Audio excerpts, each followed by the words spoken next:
Hi guys, welcome to our channel Mahir Shaikh. నేను మీ Sumayya. ముందుగా మన ఛానల్ని సబ్స్క్రైబ్ చేసుకోండి, పక్కనే బెల్ ఐకాన్ కూడా ఉంటుంది, దాన్ని యాక్టివేట్ చేసి పెట్టుకోండి. పెసరట్టు హోటల్ స్టైల్లో ఖచ్చితంగా రావాలి, దోరగా కాలాలి, క్రిస్పీగా ఉండాలి అంటే ఎలా రావాలో నేను కొన్ని టిప్స్ అయితే చెప్తాను, ఫాలో అయిపోండి. సో ఇవాళ రెసిపీ వచ్చేసరికి పెసరట్టు. ఇప్పుడు మనము పెసరట్టు కోసం నానబెట్టేసుకుంటున్నాము. రేపు పొద్దున పెసరట్టు చేసుకోవాలి అంటే ఇవాళ నైట్ నానబెట్టేసుకోవాలన్నమాట.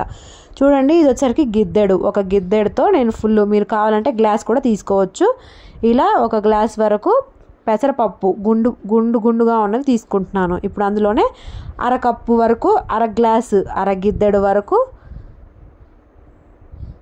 రేషన్ బియ్యం అయితే తీసుకున్నాను. ఇప్పుడు మనం చేసుకోబోయే పెసరట్టు పర్ఫెక్ట్గా రావాలి అంటే పచ్చిపప్పును ఒక గుప్పెడు వరకు వేసుకోవాలి. అంటే కొలతల రూపంలో చెప్పాలి అంటే పావు గిద్దెడు వరకు వేసుకోవాలన్నమాట. ఇదోసరికి ఫస్ట్ స్టెప్. ఎవ్వరూ వేయరు, అలా వేసుకుంటేనే పెసరట్టు అనేది పర్ఫెక్ట్గా కుదురుతుంది, మంచి టెక్స్చర్ వస్తుంది, మంచి కలర్ కూడా వస్తుంది అనమాట. మీకు కావాలంటే పోహా అటుకులు ఉంటాయి కదా, ఆ అటుకులు కూడా కొంచెం నానబెట్టేసి వేసుకోవచ్చు అనమాట. మిక్సీ పట్టుకునేటప్పుడు మంచి కలర్ రావాలి అంటే వేసుకోవచ్చు. పెసరట్టు అనేది వెయిట్ గెయిన్ అసలు అవ్వరు. ఫుల్ వెయిట్ లాస్ రెసిపీ ఏదన్నా ఉంది అంటే బ్రేక్ఫాస్ట్లో ఇదే అనమాట. బ్లడ్ తక్కువ ఉన్న వాళ్ళకు కూడా పెసరట్టు అనేది చాలా మంచిది. ఎందుకంటే నేను ప్రెగ్నెన్సీలో ఉన్నప్పుడు నేను అచ్చం పెసరట్టే టిఫిన్లా చేసుకొని తినేదాన్ని, వారానికి 2-3 సార్లు. అది కూడా అలా చేసుకొని తినడం వల్ల ప్రెగ్నెన్సీలో ఉన్నప్పుడు నాకు అసలు బ్లడ్ అనేది తగ్గలేదు. 11 పాయింట్స్ 12 పాయింట్స్ ఉంది కానీ 9కి ఎప్పుడు తగ్గలేదు అనమాట. ఇలా ఫుల్ నైట్ ఓవర్ నైట్ నానబెట్టేశాను. చివరిలో 1 టేబుల్ స్పూన్ వరకు మెంతులు కూడా వేసుకున్నాను. ఇలా మొత్తాన్ని ఫుల్ ఓవర్ నైట్ నానబెట్టేసుకున్న తర్వాత ఇలా అయితే తయారైంది. ఇప్పుడు మిక్సీ జార్ తీసుకున్నాను. మిక్సీ జార్లో మళ్ళీ మనం పొద్దున్నే ఒకసారి వాష్ చేసుకోవాలి, లేకపోతే స్మెల్ వచ్చేస్తాయి పప్పులు. ఇలా మొత్తం పచ్చిపప్పు వేసుకున్నాం కాబట్టి మంచి టెక్స్చర్, కలర్ అనేది వస్తుంది. తర్వాత ఇలా ఈ విధంగా మనము మిక్సీలో అయితే పట్టుకోవాలి. ఇలా మిక్సీ పట్టుకోబోయే ముందు పెసరట్టుకి మామూలుగా ఉల్లిపాయలు అవి వేసుకుంటారు. చిన్నపిల్లలు ఉన్నవాళ్ళు, రెగ్యులర్గా తినేవాళ్ళు ఇలా స్టోర్ చేసుకున్నట్టయితే, నేను చేసే విధంగా స్టోర్ చేసుకున్నట్టయితేనే ఉంటుంది. ఉల్లిపాయలు, అల్లము, పచ్చిమిరపకాయ వేస్ట్ చేసుకున్నట్టయితే స్టోర్ ఉండదన్నమాట. అప్పటికప్పుడు తినేసేయాలి. పిండిని ఇలా మెత్తగా, మరీ జారువారేలాగా కాకుండా కొంచెం గట్టిగా మిక్సీ పట్టుకోండి. ఎందుకంటే ఇప్పుడు నేను నానబెట్టిన పప్పు నాకు 2 రోజులు వస్తుంది. 2 మనుషులకి 2 రోజులు టిఫిన్ అంటే 4 సార్లు తినొచ్చు అనమాట. ఇప్పుడు నేను వెంటనే రుబ్బేసి ఆ కప్పులో అయితే వేసేసాను. ఇప్పుడు వేరే బౌల్లోకి నేను ఇప్పుడు ఎంతైతే కావాలనుకుంటున్నానో అంతే పిండిని అయితే వేరే బౌల్లోకి అయితే షిఫ్ట్ చేసుకుంటున్నాను. 4 గంటలు అయితే సరిపోతుంది మాకు. ఇలా చేసుకున్న తర్వాత మనం మిక్సీ జార్లో వేసుకున్నాం కదా, కొంచెం వాటర్ పోసి మరీ పల్చగా కలుపుకోవద్దు, మరీ థిక్గా కలుపుకోవద్దు.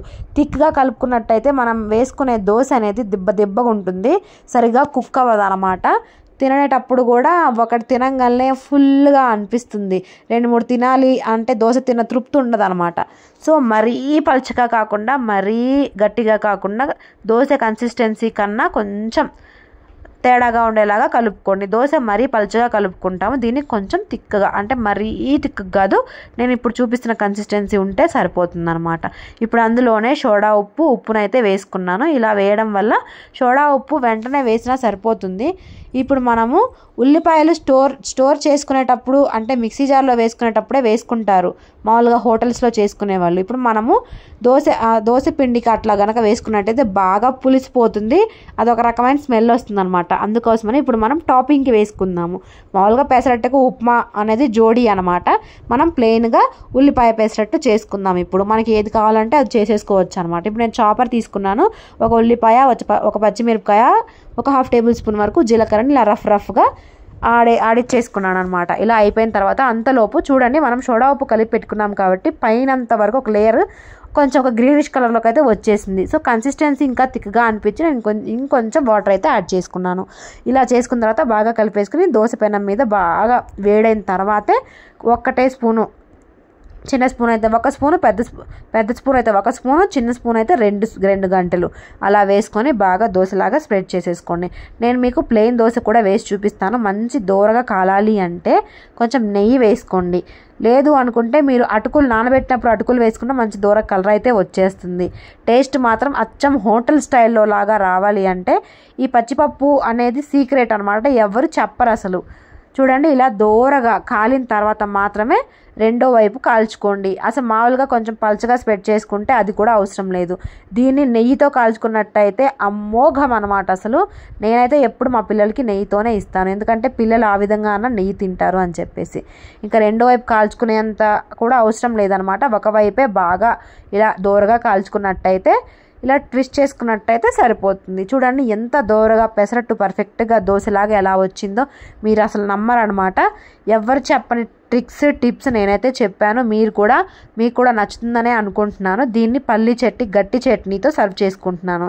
ఇప్పుడు ఉల్లిపాయతో కూడా వేసి చూపిస్తాను. మామూలుగా అయితే అల్లము, పచ్చిమిరపకాయలు, ఉల్లిపాయ మొత్తం మిక్సీ జార్లో పిండి పట్టుకునేటప్పుడే వేసుకుంటారు.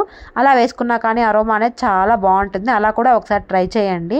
నేను ఎందుకు వద్దు అంటున్నాను అంటే, ఇప్పుడు మనం స్టోర్ ఉండేటట్టయితే వద్దు, మనం 2-3 రోజులకి స్టోర్ చేసుకునేటట్టయితే అలా మొత్తం కలిపి వేసుకుంటే అసలు స్మెల్ అనేది గలీజ్గా వస్తుంది అనమాట. చూడండి ఇప్పుడు దోశ వేసుకొని సన్నగా తరిగి పెట్టుకున్నాం కదా ఇందాక, అవి మొత్తాన్ని ఉల్లిపాయ మిశ్రమాన్ని వేసేస్తున్నాను. మీకు కావాలంటే నెయ్యి, బటర్, నూనె వేటితో అయినా కాల్చుకోవచ్చు. నేను నెయ్యి వేసుకుంటున్నాను. కొంచెం వెల్లుల్లి కారం ఉన్నా కానీ కొంచెం చల్లుకోండి, బాగుంటుంది. మీరు ఇంకా హెల్తీగా తినాలనుకుంటే ఫ్లాక్స్ సీడ్స్ పౌడర్ అవి కూడా వేసుకోవచ్చు అనమాట. చూడండి ఉల్లిపాయ పెసరట్టు చాలా అంటే చాలా పర్ఫెక్ట్గా కుదిరింది నాకైతే. మీరు కూడా ఇవే కొలతలతో చేసుకుంటారని అనుకుంటున్నాను. మీకు కొలతల్లో ఏమన్నా అర్థం అవ్వకపోతే కామెంట్ బాక్స్లో మెన్షన్ చేయండి, నేను ఖచ్చితంగా ఎక్స్ప్లెయిన్ చేయడానికైతే ట్రై చేస్తాను. చాలామంది పెసరట్టు గ్యాస్ వస్తుంది, పెసరట్టు తింటే అదవుతుంది, డైజెషన్ అవ్వట్లేదు, అది ఇదని అసలు తినరు. అసలు మనం దోశలు తినే కన్నా ఈ దోశలు తినడం చాలా బెటర్ అని నా ఫీలింగ్. ఎందుకంటే నేను పర్సనల్గా ఫేస్ చేశాను కాబట్టి కొన్ని ఇష్యూస్, హార్మోనల్ ఇంబ్యాలెన్స్లు అవి కూడా ఇవి తినడం వల్ల కొంచెం వరకు అయితే మెరుగుపడతాయి నాకు తెలిసినంత వరకు. ఎందుకంటే నేను ఆల్రెడీ ఫేస్ చేసి ప్రాబ్లమ్స్ అన్ని ఫేస్ చేసి ఇప్పుడు ఫుడ్ మీద ఒక అవగాహన వచ్చిన తర్వాత మాత్రమే ఈ వీడియో మీ ముందుకు తీసుకొచ్చాను. అంతకుముందు ప్రీవియస్ వీడియోస్లో కూడా చూపించేశాను. మీకు ఏమైనా అర్థం అవ్వకపోతే కామెంట్ బాక్స్లో అడగండి, ఖచ్చితంగా చెప్తాను. సో మరిన్ని ఇంట్రెస్టింగ్ వీడియోస్ కోసం ఛానల్ని సబ్స్క్రైబ్ చేసుకోండి. పెసరట్టును ట్రై చేసి ఎలా వచ్చింది అనేదాన్ని కామెంట్ బాక్స్లో మెన్షన్ చేయండి. Thank you so much for watching. Don't forget to subscribe. Thank you.